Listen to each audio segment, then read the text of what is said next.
Hello and welcome to Hidden Existence. I hope everyone is doing all right out there tonight. We've got a great show tonight. Got a great guest. It's the Squatchin Cowboy, Joe Pass. How you doing, Joe? Fantastic. How about you? I'm doing good. You are actually the only man that's made me curse on my own channel. I better not say the word again, otherwise I'll have to Where's the put my swear jar? Where's the swear jar? swear. It's up there.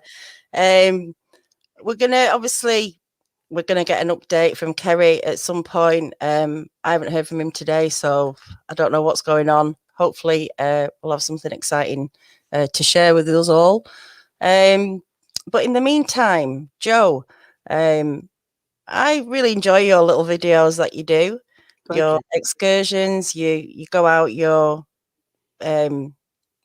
going on reports that you've heard to different locations. I like the way that you do it. I like the music, and they're nice to follow. They're interesting to follow. But what's your, you've got a no BS search. Don't say it. I know for Bigfoot. This is where I went wrong last time. So tell me about that. The no BS, because that's the kind of thing I'm into, is the no BS search. Well, over the years, I've been watching YouTube videos of, people going on their searches for Bigfoot, and they taking pictures of dark spots in the bushes and burnt tree stumps with a flip phone from 200 yards away and trying to tell everybody it's a Bigfoot, and just all these pictures you see with people with little red markers, outlining this is a Bigfoot right here. I just got tired of seeing that, and I'm just sure a lot of people are. And it's not doing the Bigfoot community any good that people doing that, because people that see that say, "Is this all you got? Just a blurry picture?" Yeah. You are full of BS. And so I said, "Well, I'm just going to do something different, and see if people like it." And I think two or three people like it. The odd one do. I'm sure they do. I have a lot of fun going out and do these videos. It doesn't have to be. I mean, when I go down to searching, I'm serious about it, but I have fun while I'm out in the woods. That's my happy place out there. And That's I've that. always liked to try to make people laugh and entertain people. And that's what I do in my videos. But I'm serious when it comes down to, do my search. But like I said, back at camp, like my last video I had, I was showing people how to start a fire. And I passed out. Oh, okay. Well, you're right. Having a lay back and enjoying it is much more easy to watch than someone who's getting stressed out and too focused and too overwhelmed with what's going on. And then you kind of getting caught up in the moment. A lot of people can do when they're out in the woods, but that's what I like about yours, is that you are having fun and you do something you enjoy, and what comes across much better. And I guess maybe that's the opportunity to have a sighting. It seems to be when people aren't really looking, they're going to bump into Bigfoot. And that's what you said. I watched one of your videos when you said you stay on the trails, because a lot of the sightings are when they're just popping out onto the Walk trail. across in front of you. Yeah. So in terms of sightings, you've not had a face to face, but you've had interaction maybe and activity you think could be Bigfoot. Yes, several times in Oklahoma, southeast Oklahoma.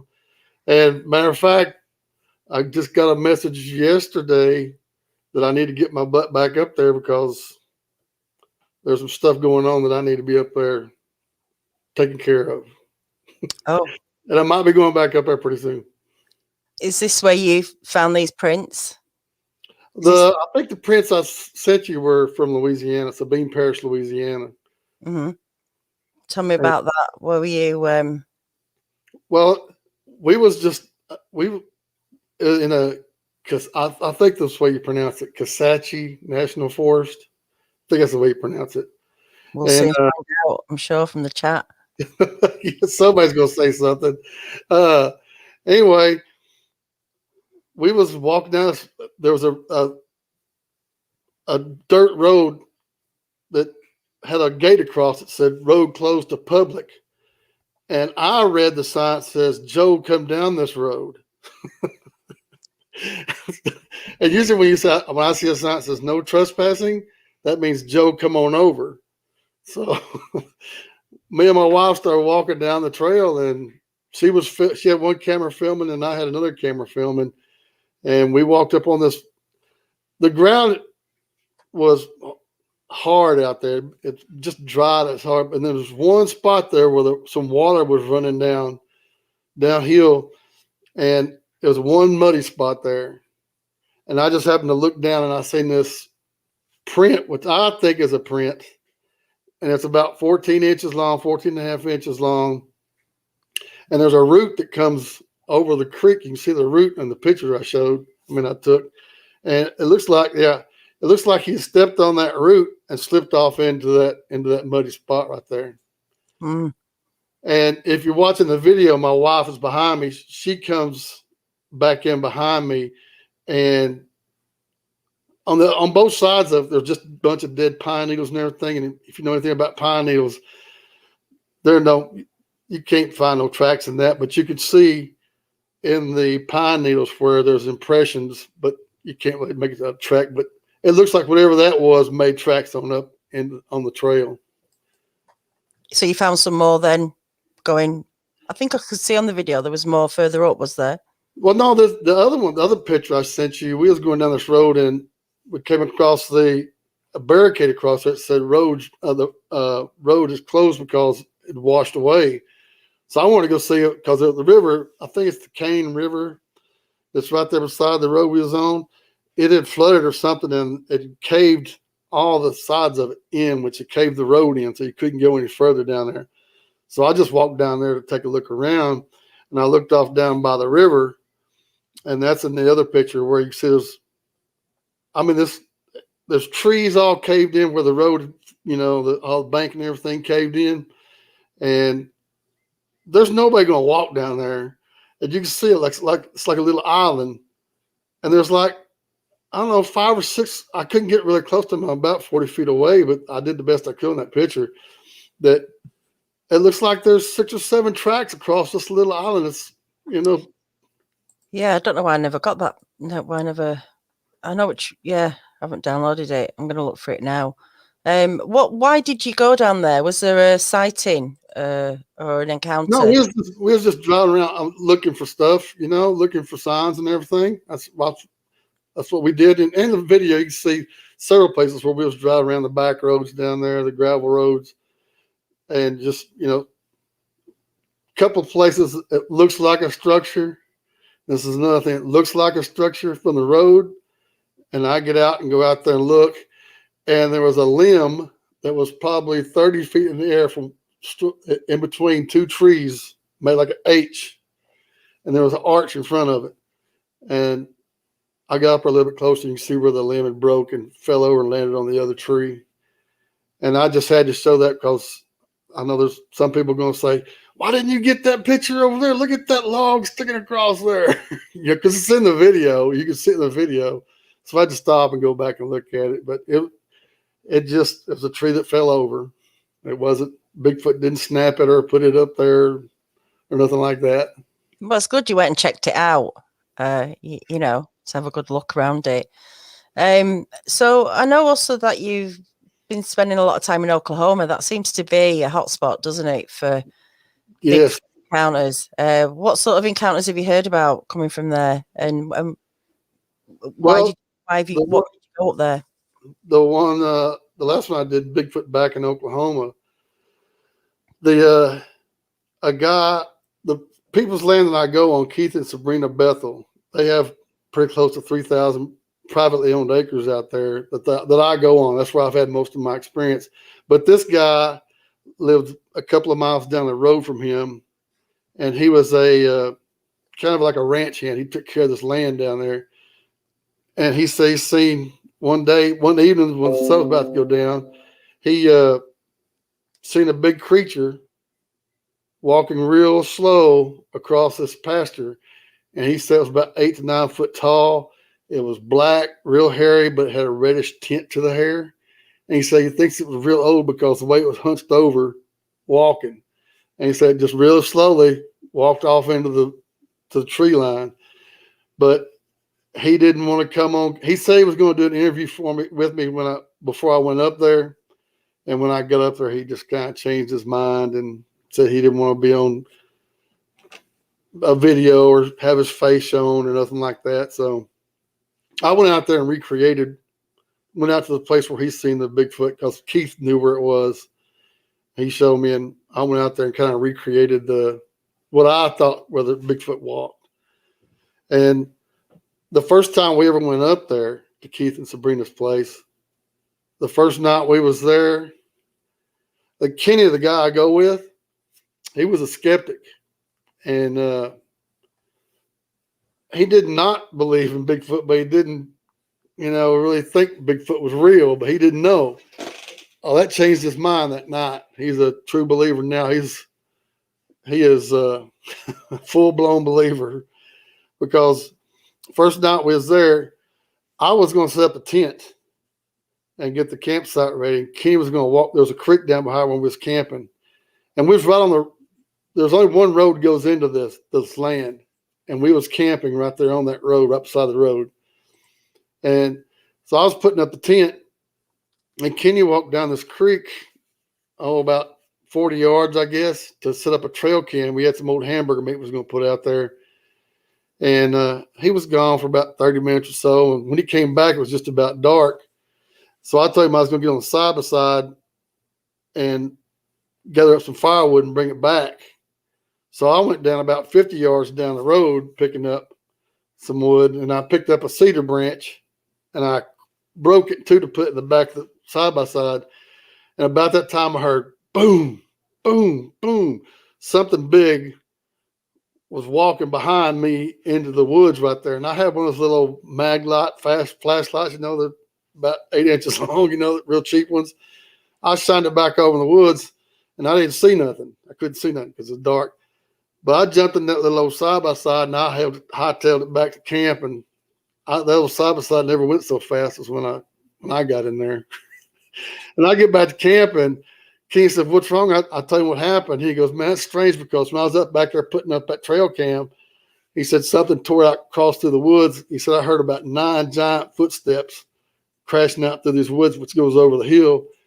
And come to find out the next day we went down there, where he had heard the footsteps and where I'd heard the footsteps was down the creek. We think that Bigfoot followed the creek down to where I was. Right. The same one. And then the next night was when we heard the tree knocks, and man, that freaked us out something seriously because we was just sitting around a fire, and about 75 to 100 yards from us, there's across the road, there's a little hill that goes up. And all of a sudden, I did a howl. I just went, woo, to get the coyotes going. And the coyotes busted out. And then about 10 minutes later, I hear a howl almost like what I did. And then the coyotes start howling again. And then the coyotes go quiet. And then about 30 minutes later is when we heard the tree knocks, and we heard 4 real slow tree knocks. And then it paused, and then did 4 more tree knocks. And then it paused and did 2 tree knocks.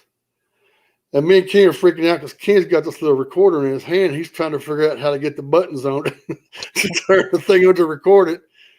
And we never did get it on record or nothing, man. It was just.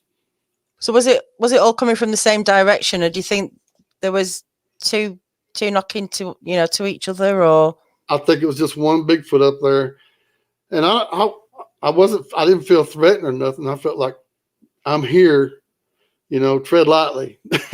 That's why I took it. And we stayed up the rest of the night because trying to figure out what that was. And the next day we got up and we combed that territory like a fine-tooth comb, and we didn't find any track because it's all rock up there anyway, so it's not going to leave no tracks.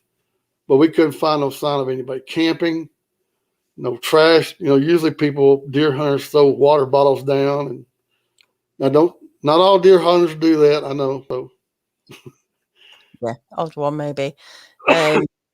So prior to this, were you always believing in Bigfoot, or was there something that changed it for you? What was your first kind of interest in it? I just want to thank Mike. Thank you, Mike. I appreciate that. And also Donna Williams, $10 off my $19.99, $20 off Donna Williams. Thank you so much. I really appreciate that. Sorry, Joe, I interrupted you there. I always say how people donating money. At least it wasn't for cursing. I'm being very careful. You got that before the show, so. Yeah, sorry. What what changed it for you? What makes you believe? Because you haven't had a face-to-face. I mean, I know we believe, but for you, what is it? I guess when I was a kid, when I first saw the Patterson Gimlin film, which I didn't see when it first came out. It was like in the 70s, when 71 or 72 or something like that when I first seen it. And I'm like, oh, wow, there's one Bigfoot up in northwest of the United States. And then later, a couple of years later, Legend of Boggy Creek came out. And I'm like, wow, Arkansas is just right next to Texas here. You mean there's another one down here? I thought there was only two, And boy, was I wrong on that. And, I've always seemed like since the Patterson Gimlin film, I've always believed in them. I'm like, why not? Why couldn't there be one? And, as I got a teenager, I got into rodeo and started rodeoing and, girls and partying and stuff like that. Then I got married and had kids, and then it was sports for them. And then I got into truck driving, which, I really couldn't do anything. And now my kids are grown up and I'm retired, so I got all the time in the world just to go out and do what I want to do. And if I'm not going with my wife, I'm going with Kenny. Sometimes my wife can't go and Kenny goes. So yeah, did we meet Kenny last time? Was he on? No, he never came on. Never came on. Yeah, I think he wants to though. He wants to. His schedule's just so crazy because he works in law enforcement and he's got a job at night too as a stripper. No. I hope he's watching. Maybe he definitely won't come on now, will he? Now you said that. So what's your what about Dogman? Because I know Oklahoma talks about Dogman there. What's your thoughts about that? Man dog. That's it. Dogman. Dogman. Yeah. Have you followed any reports? No. I only got time for Bigfoot. Okay. If I run into a Dogman, I'll let y'all know. You'll be the first to know, Daniel. Yeah. Oh, good. I'll get the exclusive. But there's so many reports. Do you think they're out there, or do you think there's something different, or you're not interested? It's interesting, yeah, but I just think it's some people might be mistaken. It might be a different kind of Bigfoot or something, but it's just hard for me to wrap my mind around that. I'm still wrapping my mind around Bigfoot. So, I said, if I run across a Dogman, I'll let y'all know. Okay, well, I'll look forward to that. So what else, when you go out with Kenny then, quite a bit, do you? Yeah. When we first started doing this, my first trip was with Kenny, and we stayed out 6 days in southeast Oklahoma, and we had no clue what the heck we was doing. We just went out there. But me and Kenny have been camping I've known Kenny for 30-something years, and I bet you 25 of those years me and him have been camping. And, there might have been stuff going on back then. We might have heard of Bigfoot back then, but, we probably wouldn't even have known it. But now that I'm more into it, I hear more things than I did. I pay more attention about what's going on in the woods than I did back then. I don't know I'm saying that right, but now I hear things that I probably wouldn't have heard back then. Yeah, you want to take a notice of maybe back Right. then, but they were still happening. Now you live out in the woods. What is there anything going on around you? No, where I live at is I live about 40 miles east of Dallas, and a place called Cedar Creek Lake, and there haven't been no sightings out here. But Kenny's girlfriend, she's heard some. She's got some recording of some howls down behind her house, which is not too far from my house. And I've heard some strange things out in these wood out here too, but I don't know what it is. But I don't think there's any Bigfoot around here where I'm at, unfortunately. Mm. How do you feel about when people say they emigrate or they migrate? Not emigrate. God, what am I saying? Yeah, they go to Australia. That they migrate. How are you studying the sorry? How are you studying the reports? Apart from going out and looking, are you picking up any sort of things that are similar or patterns or anything like that? It could be, but I don't. I don't know. But out in southeast Oklahoma and down here in Texas, I don't see why they would migrate. I can see it happening further up north, where it gets like freezing cold. But down here, except for this past year, it doesn't get like that. So why would they migrate down here? I mean, I don't know. Food source? Well, there's plenty of deer in Texas, and matter of fact, hogs. Texas is overrun with wild hogs out here. So there's plenty of food down here. And I don't think the Bigfoot down here in Texas are as big as they are up north, because they don't need to be, because there's no mountains really to climb down here. And it's hot, humid, so they're not going to be as hairy as a Bigfoot like up in New York, where they have, insulation and stuff. So I don't think I think they're just like a different kind of Bigfoot down. I don't think they're as muscular as they are up north. Like they have to climb up mountains and stuff up there, and like I say, big thick coats and stuff. So I think they're a little bit different down here. I think most of them down here, most of the things down here are more reddish in color, reddish brown in color. Mm. I think up north, I think they're more black. Yeah. I don't know about the hair. I mean, I think I've heard, the ones in Florida are quite hairy. A swamp ape thing, yeah. Swamp ape. I mean, the guys are suffering at the moment with the heat. You have to wonder how Sasquatch manages. It might be just like a dog, There's like the Pomeranian, not Pomeranians, but the Gray Pyrenees. That's a big dog, and it's got lots of hair, and the heat doesn't seem to bother them. Yeah, you're right. The way they're kind of insulated. Yeah. So we'll never know until we have a body, I guess, just exactly how they work, and all those. The Oklahoma bounty is up to $2 million to catch a live Bigfoot. It's to hunt one, isn't it?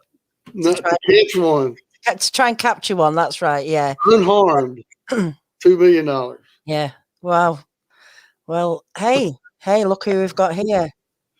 Hey, Kerry. How's it going? What's happening, Cowboy? How are you? Good. How about yourself? Miss Daniela? It's probably hot down there. It's not as bad today as it was yesterday. Of course, we kind of paced ourselves. We ran recorders, went and got shots of alligators, and just some good storytelling material. Lots of good B-roll. Let the heat get by. We're about to get serious, though. We got the drone. We're about to take it off from here. We pulled the track cast. It did really well. We're about to, as soon as we eat, I just cooked ribeyes. So we're going to eat ribeyes and get full, fly the drone. We find them. These guys are going to go get them. Then we're going to do some of our other strategies we planned. Like, I don't want to give a ton of stuff away, but should be an interesting night. They heard screaming at 4 o'clock this morning. Right. Yeah, like a little girl, like right out here. Oh, wow. I'm sure we caught that on recorder, because I've got a parabolic sitting out. It's about a quarter mile from here into the thicket, and I put some apples around it. We're going to be taking some stuff out there tonight to set up. The girls, ladies, are going to go and sit out on a spot by themselves and just sit with thermals, see what comes up on them. So we're here. We just got to get them to cooperate. Yeah. What did you do last night? We walked all over that place last night. Got one thermal hit. I got to look at it on the recording. Definitely an apex, but it was at about 60 yards. Had Zaskey did his Bigfoot scream that he does. It's not a scream. It's more like just a, it's hard to explain. You'll hear it. And got a response twice, actually, and then they shut it down. But we kind of met each other in the middle, dropped off one team. There was 15 of us out there. But I think the moon has got them pushed back into the oak thickets. And we definitely didn't want to go in there last night. So we're going to go back and hit that one probably Monday. Give them a little bit of time because I feel like they probably came and checked out what was going on after we left. But we did get some thermal hits. The thermal drone, well, the screen wasn't charged enough. So we only got about 20 seconds, 30 seconds of recording. But it's fully charged now. We're going to fly it out here. The drone was charged. It was the screen that's for the thermal. You know, it's not all on the same screen. I had the thermal camera put on this drone. So it's an external screen that goes with it, and that's where it records. Is here. It's not recording on the drone itself like any normal other drone does. Your card is actually on the drone. So and it was like, it didn't last very long. It went out just almost immediately. Wow. So a little lesson learned there. We're gonna fly around here at camp tonight since we got so much stuff happening. And I mean, it's understandable. This is where the people are. It's where the food is, and we're gonna we're gonna set some stuff up and see what happens. Cool. A few quick questions. Shazvd says, has Jeff turned up? He should be pulling up any minute. Fantastic. We're expecting him. If he's not here already, I don't know. I was cooking, so. That's excellent. Good. Melanie Harrison, are the teams going out during the day, or are they mainly night investigations? Yeah, if someone's out doing something at all times, somewhere. And cameras are running. We've got recorders running 24/7. All we do is go out, change batteries, change SD cards, keep them going. So then those are the ones we have set out. Very interested to see what we got on there.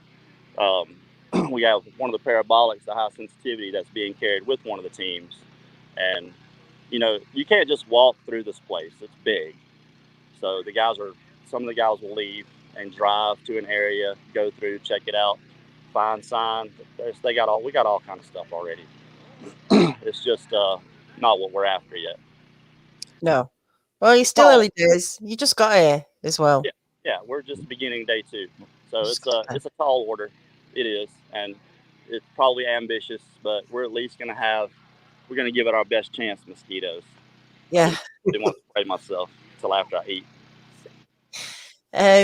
Are you dealing with the humidity any easier? Marianne Sears asks. Yeah, I worked pretty hard yesterday, Miss Marianne. It was, I mean, 2 of us got sick, you know. Lynn she's tough. Let me tell you, she is a trooper. And I didn't record any of it, obviously, but she got hot and sat down. Barry got hot. His stomach was messing with him. And, I mean, Barry's a tough guy, too. But that heat and that humidity hits. She sat down, got herself good. We got up, we got out, came back here, got some of our stuff that we're going to set out ready. All of our static stuff, static cameras, night vision, making sure things are charged. I mean, logistically, we kind of had those things worked out. But once you get here and reality strikes and then you're actually in the middle of it, you end up doing something else and something gets skipped over. So we got a little bit better game plan together. I've got some gold of Mark Zaskey. It's more like a pep talk than it is a meeting. You know, I got almost 2 hours of him and everybody else back and forth. It's in night vision because the generators are going. We had to turn that off so everybody could hear. But it's going to be a cool dynamic. We got some good shots. Todd Cummings is he's just a great camera guy. He is just getting some incredible stuff. Every time I look up, I see that red light on. He's recording something. So we've got stuff going here at the camp, and then everybody's here now, so we're going to eat. But as soon as we're done, we're going to get the thermal drone. We're going to fly it around within a half a mile radius of us, just to see what's there. We pick something up. The guys are going to get together and go after it. Exciting. Yeah, it is. How's the data transfer storage stuff working out? Is that really well, better than I thought, JD? It's I thought it was going to take longer just because of what I do, but we have David Dominique, and he's using drivers for USB 3, and it just speeds the process up. So we come in, we hand him our cards. He's got it all documented. I can go through by person, by device, or by time. brilliant? If I want to go to a specific time and a specific person, there's a file there with that footage in it. So it's just going to make editing that much easier. And I knew it had to be that somehow like that. And I was going to be the one figuring all that out until we got David on board. And he's incredible with that stuff. The way they did this track, they got samples for DNA out of the toe end of it. And it actually came out really well. You can see the toes a little. You can see the toes a lot better in the sand, but it was in sand. I mean, in sugar sand. Yeah. He had to spray it with hairspray to get a little crust on it, and then they formed it. But it still turned out really well. You can definitely see the foot, and it looks a lot bigger. The cast looks bigger than what it looked like in the sand there. Right. Excellent track. Yeah, good. Matt's asking, how's your camera handling, Kerry? Oh, that thing is so awesome, Matt. I let Mark have it, and I didn't think I was going to get it back. He looked through it, and with the lenses, I got the 2.2x lens that came with it, or that I got for it, and it's you can take it off digital and just do lens zoom, and you can zoom into a hole in the bushes. It's 20 feet in, and not have to worry about, as long as you have it on manual, obviously, and take the digital out. It's I love that thing. It's bigger than the other one, so it's a little heavier, but yeah, I'll carry a 10-pound camera if I have to. Nobody's using that one but me, though. Todd's using the XA20. But yeah, okay. Interviews probably tomorrow again. The camera slide and the over the shoulder, just to get 2 angles. The interviews and what else? The horses and dogs. There's horses over here, Okay. and they were cutting up when we got back at about 1 o'clock this morning. Right. After a while, it had quieted down. Everyone was sitting around the fire, and the horses just started going nuts. The dogs have been going nuts constantly. They would just go nuts, and they just won't stop, and they're barking out here in the woods. So I don't know what it is, but the deer were really moving earlier, and I just wonder if they're not being stirred up, because I saw 5 deer back from the alligator thing that we went down. Got the pictures of the big alligator, the video of the big alligators, and I'm going to take the drone down there one day to get some good shots of those alligators from the air. Yeah, and especially when they start kicking off, you can get it up there and see what's going on. I'll just do one last question from Mike Stettin, who's set up the prayer. Yes. Chain. Any confrontations with the local wildlife? Hogs, snakes, gators, critters? Saw a couple snakes. Just crossing the road, though. Haven't really run into anything. We had to go find alligators. They're just not around here for whatever reason. And I mean, there's water here, so it's almost obvious to me why they're not around here.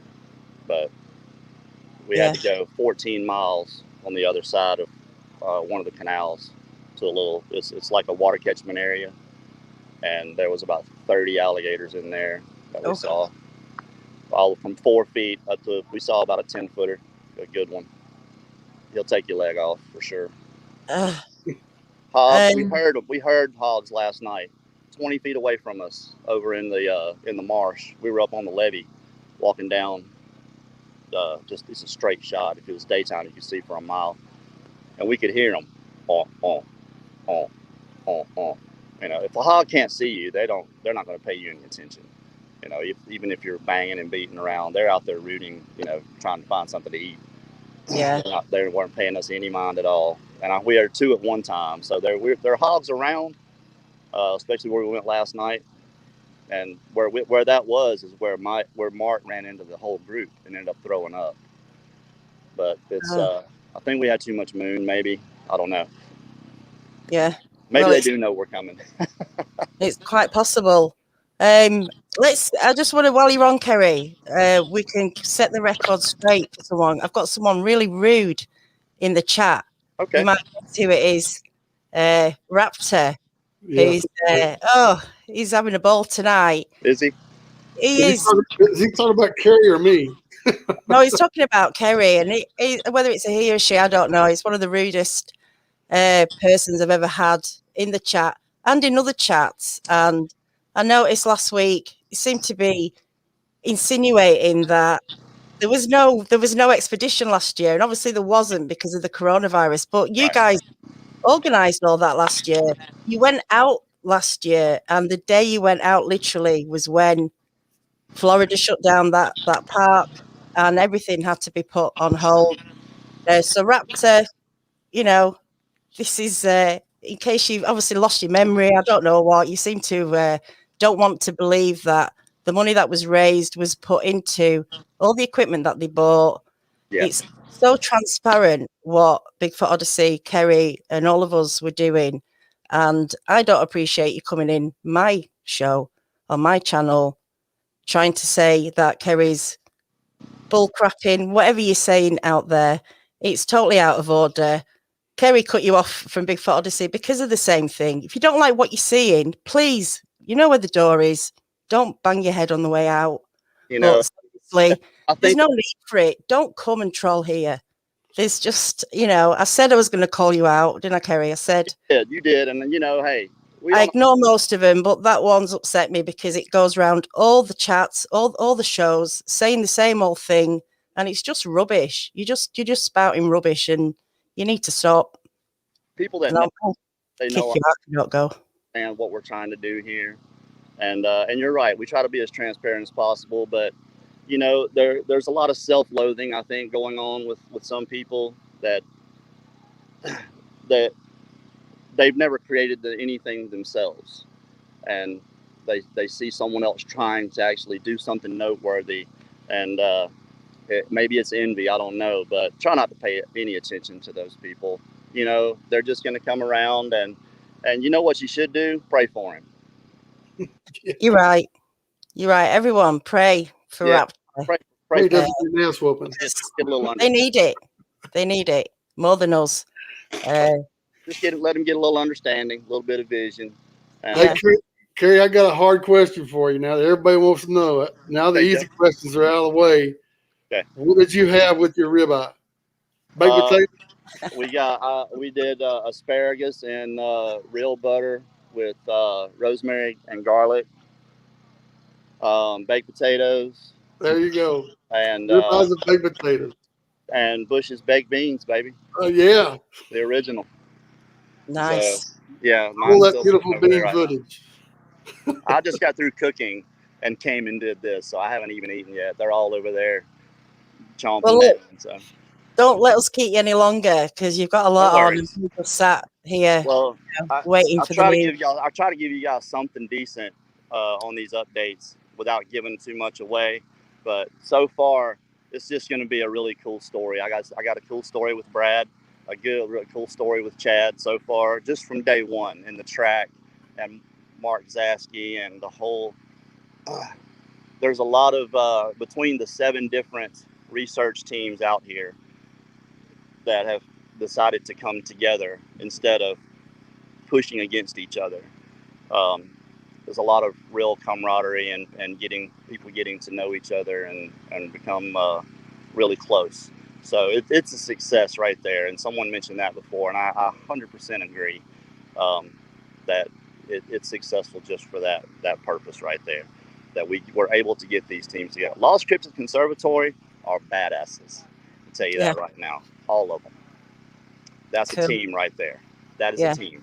So if you haven't subscribed to Lost Cryptids Conservatory, they're going to be doing some really good stuff after this. They've done good stuff already, but I think they're going to step their game up. So cool. Well, hopefully we'll catch up with a few of the team on the next time we meet up tomorrow night, maybe, or the night after. But we'll definitely look up tomorrow night and have a good night tonight. Yes, how many you got? How many showed up? 4, 5, 6 in at the moment. Oh wow, that's incredible. I'm like, last night I couldn't believe how many people were in, because I've never ever I was a little bit overwhelmed with the amount of people. Well, I mean, Daniela, you do a good show. You do probably a better show than we do over on Bigfoot Odyssey. And it's just they need to know that you're there. That's all it is. You have more in-depth discussions about different things than we do. It's all Bigfoot. We cramming Bigfoot down everybody's throat, and you're over there talking about other stuff. So that's what makes it better. Kerry, I told her before the show, I said, they ain't coming on here to see me. They're coming over to see you. Might be surprised, Joe. You got your own fan club going on there. You never know. Look, go be safe. Go and get some food. Go and get some rest, whatever you need. And I'll see you tomorrow night, same time, same place. Yes, ma'am. I'll be here. Thank you. Say hi to everyone. Everybody. Bye. Be safe. Bye. There we go. So, yeah, he's great. He's great. And sorry, guys, if I lost it a little bit then. But, sometimes you just, like Cashew says, you get triggered. And I'm only triggered because we are Bigfoot Odyssey. We've been so transparent with everything that we've done that you're going to find it really hard to take a dig at anything Kerry's done, the way they raised the money, they bought the equipment. It's all there. We've done videos about it. We've talked about it. And to just badmouth people for no good reason and not listen to, what people are trying to tell them and to carry on and do it. I don't like it. I don't want that atmosphere here. And, I try and keep all the shows, Bigfoot Odyssey Researchers Report and here, where we can all be civil. We can, talk about things without trolling, without being nasty, without stirring up trouble. Anyway, let's leave it there. I had a guy on my comment on my video that says, "Don't you ever go out at night and video anything?" And I said, "Apparently you haven't watched any of my videos, have you?" And he goes, "No, this is the first one." I said, "Well, how the hell do you know what I do then?" That's right. That's right. You've got to comment on something if you don't know what you're talking about. Yeah. You've got to look into things a little bit more before you start saying things, because it gets to me, because I've spent 2 years with Bigfoot Odyssey. So obviously I'm gonna defend Kerry and anything that's said. Me too. I'll defend all y'all and everybody that I know of, that, because there's no reason for people to talk like that. I mean, if they don't like the show, if they don't like my videos or your show, whatever, go somewhere else. Yeah, exactly. And a lot of work goes into putting these shows on. A lot of work to doing the videos. And I mean, you actually do a bit more than me, because you're editing video. I don't even do that. I go live and boom, it's out. I don't have to do any more editing. It's a bit more, there's a bit more work involved. So people, really love their channels and what they do, and to, have a stab taken at you that isn't true. It's not nice. So there you go. So look, let's go back to the expedition, and obviously there's stuff going on, isn't there? There's activity. They're on it tonight. They're going to set that drone out. And what do you feel about alligators and stuff like that? Do you ever come across, big things like that, snakes? And I haven't come across any alligators. I kind of would like to see one, besides in the zoo. But I've come across a lot of snakes and hogs, lots of hogs. They're dangerous, they're not. If they feel threatened, where I was pretty good ways away from them, and if they feel threatened, they will hurt you. But I don't think they even saw me. Like Kerry said about his, they're too busy rutting in the ground and everything. They don't, unless you make a lot of noise or something, they ain't even going to know you're there. And I was by myself times I've seen them, I've been by myself. So I'm not really scared of them. They can't climb trees. Well, I can't really either, but I believe I could get high enough up a tree where they couldn't chew my leg off, Yeah. Matt says alligators are really a non-issue, but this, big teeth, and I don't know. I'm not used to it. We don't have anything like that over here to worry about. So I guess it's normal to you guys. I'm just going to stick Joe's link to his channel in the live chat. It's also in the description. Go and check him out, Squatchin Cowboy. I really enjoy his videos and the way he does them. And I mean, you do a bit of dancing as well, don't you? I like to say, I just like to lighten the situation up a little bit, and I don't want anybody to think that I'm not taking my search serious, because I am. But why can't you take something serious and still have fun doing it? Exactly. And people tell me all the time, I get this, I swear on just about every video, you can't find Bigfoot, Bigfoot finds you. And I always tell them, Bigfoot can't find you sitting at home. That's it. You've got to get out, haven't you, to experience something. When we go out, we don't act like we're out there big bad hunters, camoed out and everything. We act like we're out there hiking, bird watching, whatever, just out regular campers. I think especially wearing the camo stuff. I don't go for wearing camo. Now Kenny does, because I think that's the only thing he wears. That's the only thing in his wardrobe is camo, because he's a big hunter. But I think that if you go into the woods all camoed out and a Bigfoot sees you from a distance, a Bigfoot's going to say, hey, what goes in the woods wearing camo? Hunters. What do hunters have? Guns. So I think they'd be out of there. Yeah. Yeah, definitely. So we're hiking around having a good time and, just have fun. What do you mean here, Matt? Not hogs. I don't know what we were talking about there. I know alligators can climb fences, but I don't think a hog can climb a tree. All right. I've never seen a hog climb a tree. No, I can't see how they do it. I've seen videos of alligators climbing fences. Right, okay. I guess they just crawl up, don't they? It's a completely new thing to me. Anyone's got any questions for Joe? Put them in caps, please, and I'll ask him. So, do you think you'll find Bigfoot? I mean, what's the closest you've got to finding Bigfoot, do you think? Yes, I do believe I will see one. I have faith I will see one. And probably, well, I can't say about the tracks because I don't know how old the tracks were. But the tree knocks that night and them big, heavy footsteps. It's not a cow, not a horse. I heard one footstep in front of the other. And it took back 3 steps and then stopped. And then I started thinking, I'm like, whatever that was, just stopped and turned around and started looking at me. So that's why I hightailed it out. I'm like, I'm not sticking around. Time for me to go. And like I say, later on, we heard the tree knocks. And then another time we went up there, it had rained on us all freaking day. And thanks to Keith and Sabrina, they have a little deer shack up there. It's not got electricity in or nothing like this. It's got, well, anyway, And we stayed in that cabin all day because it rained so hard out there. And finally it stopped raining about 9 o'clock or so. So we decided to get outside, start us a little fire out there.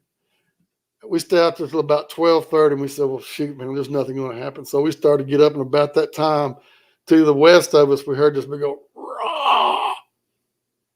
And then me and Ken just looked at each other, our jaws dropped, like, what the heck? And then like 15 seconds later, we heard this woo. I'm like, God, this is unbelievable. That's why I say Oklahoma is my hot spot. And then the tracks, I found some juvenile tracks up there, which is in one of my videos, which was where I was. I can't see a kid walking down this creek was, you know. I'm making that noise. I walked across this creek, and I happened to look down. I seen a footprint about the size of my hand. Right. And I just bought this brand new camera, the Canon T3i, and I didn't know all the bells and whistles, but I thought I was taking pictures. I had my hand down beside, and I thought I was taking pictures up, but apparently I wasn't. And then I walked up on down the creek a little ways down, and I seen 3 more footprints that were in the creek. I couldn't cast them because they're in the water. You see them in the water, you know. And then later on, I was walking down there's a bunch of logging roads back in there. And I was walking on a logging road, and I heard something behind me, and I thought it was a deer, so I turned around real slow, see if I couldn't get it on video. And I didn't ever see anything. And then when I got home and edited the video, my wife was watching, and she goes, come here, listen to this. And about, I don't know how far it was away from me, but to the left-hand side of me there, you hear this roar.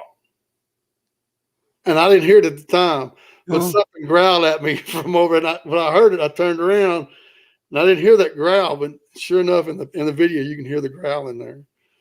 Yeah, it's interesting what you can pick up, isn't it? Especially audio. That you don't hear at the time, but you can pick it up. Hog Farmer wants to know, where's some of the interesting places in Oklahoma would you suggest? Well, I could tell you, but I have to kill you. Okay, well, maybe we'll move on to the next question. No. Where I go is close to Tallahena. I was told by the people that own the land, don't tell where the land is because they don't want people coming down there. Because it's almost 3,000. It's a family-owned land. It's like 3,000 acres up there. And that's where I go. But it's close to Tallahena. And where I'm going next is close to Area X. Okay. Honubia, which is spelled Hanobia. But every time I say Hanobia, I get in trouble. And everybody tells me, no, it's Hanubia. Hanubia, like, okay. Hanubia. Yeah. I'll have forgotten about that by the next time I hear it. It's spelled Honbia. Okay. Hanubia. Hanobia. That's the way it's spelled, but it's Honubia. So I get in trouble every time I say it. I'm like, okay, whatever. You know what I'm talking about. But where I'm going at, where this activity was, somebody called me and told me that I needed to get up there. And you know, I don't know. Do you know Gary Spikes? Has he been on the show? Yeah. Gary, yeah, it's pretty close to where he had his encounter. Looked in his truck. Pretty close to there. And Tex is around that area as well, isn't he? Or somewhere around there. Do you know Tex from? Yes. I don't know him personally, but I know him from his videos and stuff. Yeah. Yeah. And I seen a question a while ago. I forget who asked it. Is do I ever go down to Sam Houston National Park area? Yes. Sam Houston, Crockett, Toledo Bend, the Big Thicket, all that area around there. Yes. Have I had any experiences around there? Not really, but on the Sabine River, I have found a track down there on Sabine River too. Not my first track I ever found. Was down there. On the Sabine River. But Sabine River flows into Toledo Bend. And Toledo Bend is half of it's on Texas side and half of it's on Louisiana. And where I went on my last video, Sabine Parish was on the east side of Toledo Bend. And there's a lot of sightings down there. And people tell me that there's some very mean Bigfoot down there. Like Christy Sci-Fi, she told me. And Sharon Guy, I don't know. I don't know if Sharon's on here or not, but they always tell me to be careful down in there. It's funny, isn't it? The weird, the aggressive thing is that because people are scared when they see one. I mean, how do they know? You know, when you say they're aggressive, what sort of reasons do people say that? Bluff charges, mostly, I think. You know, rock throwing, you know, breaking off limbs. And when I was down at Sabine River, Sabine Parish down there on my last video, way in the middle of the night, I heard a tree limb break. But it was windy out there, so I didn't think nothing of it. I couldn't get my drone up because it was so windy out there. But the next morning I got up and I was looking around. I didn't have my camera on me. I was cooking breakfast, which you can see my breakfast on there, matter of fact. And I found a tree limb broke off out there, and it was a green tree limb, and it was broke completely off the tree. Wow. Yeah. So I'm not saying it was a Bigfoot, but, you know. When it's green, yeah, it's a bit harder, isn't it? Just to snap. Whatever was broke it and then kind of peeled it off the side of the tree. And it was probably about that big around. Right. About that big around. Yeah. 3 or 4 inches. You'd struggle, wouldn't you, yourself to do that? Yeah. Say it right. Julio Rodriguez. Has Sasquatch ever set fear mental, tell you have to leave? Have you ever got into an area with Sasquatch and had a feeling that you need to leave? I think that's why he's trying to. Yes. When my wife and I were in Lake Hugo, which is southeast Oklahoma, I went into a place and I had wandered off way down in the bottoms to the Comanche River.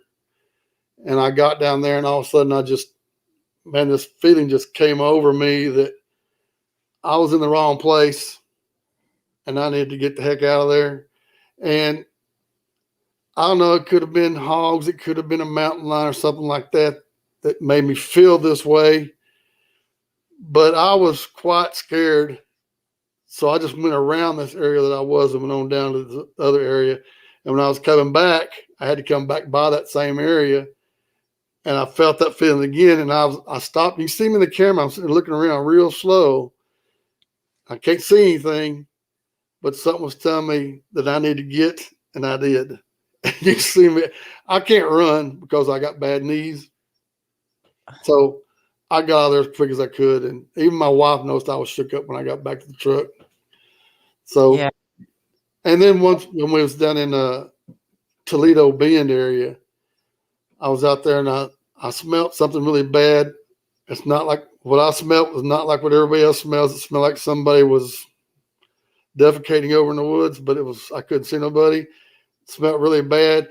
And then shortly after that, I was getting real dizzy and lightheaded. And man, I kind of got lost. I lost my bearings where I was at, and I was walking around the woods. And all the time I'm filming, I'm walking around the woods and I don't know where I'm at. And then finally I get far enough away from whatever it was, I guess, and got my bearings back and found out where I was and made it back to the truck. So yes, a couple of times you felt it, yeah. And you trusted your instinct and left, which is the best thing to do, isn't it? We often don't think of our instinct or trust it very much, but your body tells you. Your body always tells you when something's not right. Down to even whether it's a Bigfoot or not, you know, it could be like a bear or exactly. You know, it could be anything, but if it tells me that I should be getting out of there, I'm getting out of there. Yeah, I don't blame you. You really don't want to. I can't run, so I need to go. I need to go out with Mark Newbill and them because I think I might be able to outrun Mark and Larry. They'd be great guys to go out with. Yeah, I'd love to go out with them. Given half the chance. I think I just hit Larry in the Achilles tendon or something and might outrun him. Oh, throw a can of chili on the ground, they'll stop him. Well, he's coming on next week. He's going to come on Hidden Existence next week because he couldn't make it to the expedition. He's pretty good about that. So we'll be having Larry Porch on. Yeah. Got one more question. Go Go on. Sorry, Joe. I said I like Larry, man. He's a good guy. Great guy. And Mark, both of them. Super Dad says, could you please ask Joe if he gifts? No, I don't. No, I don't. You know, a lot of people sit there and they'll get an apple and put it on a tree stump and sit there, come back in next week or something like this and think, oh man, look, my apple's gone. But you know how many animals in the woods can sit there and grab that apple and take it off? And people say, oh, well, I left these beads, blue beads out there. You know what likes blue, different colored beads? Crows. Yeah. And you sometimes hear them say, well, critters normally leave crumbs. But maybe there's like critters that like crumbs. So after the critters have been, the critters that like crumbs come and clean it all up. It's so hard to tell, isn't it? Unless you're filming it. There's some people out there that leave peanut butter in a jar with a lid on it, and they come back out there and the peanut butter's gone. Now, I can't explain that. That's interesting. You know, that is interesting. I just think gifting food could be quite dangerous, or probably not the best thing. I would be more doing with trinkets and things like that. That would be more interesting. But like you say, some other animals are interested in little trinkets, crows, shiny things, anything shiny. So it's critters, Andy. It's definitely critters and photos. So look, well, we've come to the end of the hour. Joe, thank you so much for joining me tonight. I'm just going to put a link again to your channel in the live chat. It is in the description. Go and check out Joe's videos. Like I say, I really enjoy them, and he does have a no BS approach to Bigfoot. I got the swear jar right over here. I just want to say thanks for the 3 people that came on here to watch me instead of Kerry. They're all here for you. Those 3 were all here for you. There was a lot here for you tonight, actually. I'm just kidding. I know there's probably 5. I think I counted 6, honestly. Okay, there you go. I'm a hero. All right, guys. Thanks, everyone, for joining me tonight. Should say thank you to the mods who've been doing a great job. Don't thank you enough. So a big thank you to you guys, and appreciate everyone turning up. See you here tomorrow night, same time, same place.